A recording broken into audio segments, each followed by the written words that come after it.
Hello, this is Dr. Peter Rassicott. I'm glad you could be with us today for week number 3.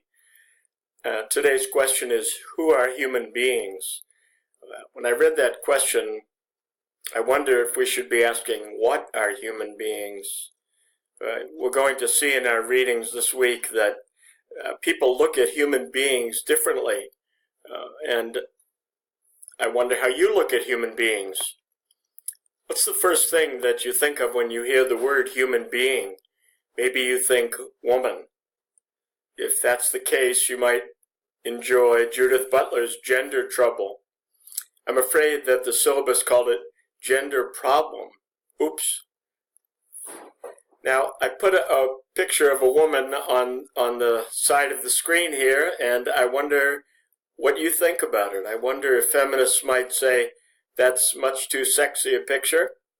I wonder if you ladies could email me and tell me what you think of that picture.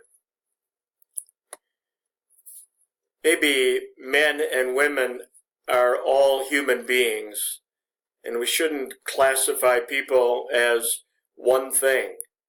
By that I mean men are human beings also, and so are women, but they're different, and I'm thankful for the difference. What would an enlightened human be like? Immanuel Kant explores that issue in his essay, What is Enlightenment? What do we mean by enlightened? Is a human being more than just his mind? Of course, that's part of what we're trying to understand in education, is to educate our mind.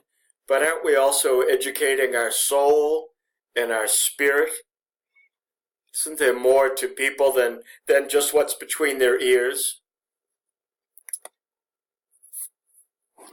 Jean-Paul Sartre wrote, Existentialism is a humanism. If you want to Google that essay, you need to leave off the word the, because it's not there. Those pesky syllabus writers are always fooling around. First, you might want to look up existentialism and then look up humanism. This essay has so much meat in it, there's so much to say, that you could write an 800 to 1,000 word essay on it easily. There's so many different aspects that he's looking at. I especially like the pictures of Sartre as he's smoking his pipe, because he and I are both pipe smokers.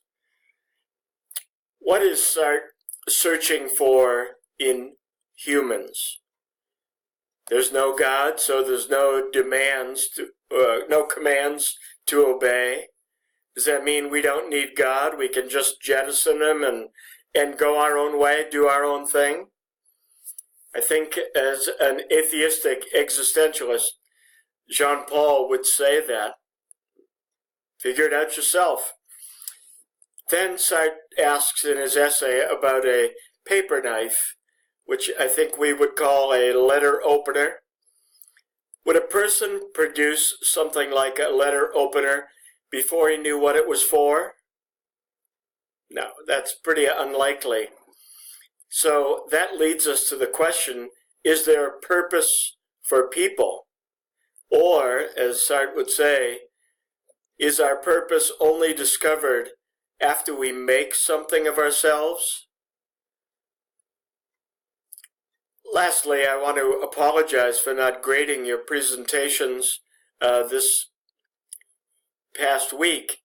The reason that I haven't graded them is because a lot of the endings are PNG, and I can't hear any volume on them. So I've written to the IT people at BayPath, and they're helping me out with it, and I will get those graded as soon as I can hear them. Hope you have a wonderful week. Thanks now. Bye-bye.